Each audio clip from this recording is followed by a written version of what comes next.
If you've seen something dozens, maybe hundreds of times, could you learn more if you just looked a bit closer? When did you first get the hunch that... 30 years ago. You've been digging for 30 years? Yes. The Chattanooga National Cemetery was ordered to be built on Christmas Day, 1863. White grave markers made of stone planted in this hallowed earth mark the resting place of soldiers of that era. Black and white, Union, some Confederate. The men of the U.S.C.T. regiments, those were the all-black regiments in the Civil War, built the cemetery where heroes rest today.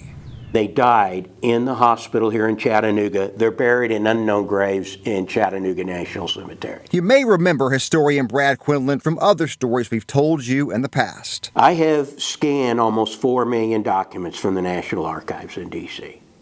So I dig into all sorts of stuff. One sort of that stuff is that thing he's been working on for 30 years that all started with this. Being told for over 10 years that Sherman had no men of African descent with him. General William Sherman's March to the Sea started in this spot in Ringgold. That campaign ripped straight through Georgia and sped up the end of the American Civil War. On May 8, 1864, Sherman issued Order Number 17. That all non-combatants, when this army went into battle, would become stretcher bearers.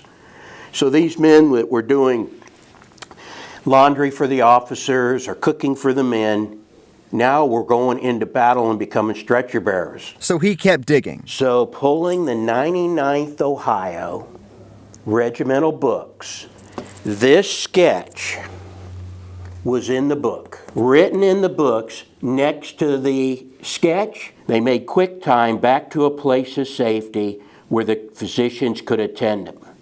Some of them were black and some of them were white. And now, for more than a decade, Hosea Simmons from Pulaski, Tennessee. Brad's research has led to history being rewritten. And it's led to now where this story is being told in the Kennesaw Mountain battlefield film. There are reminders all around us of a war fought right through the heart of this place we call home. But how much of that history could use a second look?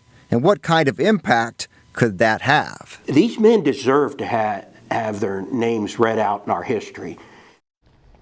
And Brad Quinlin says he's currently working to raise money to build a monument for those soldiers just outside the Marietta National Cemetery.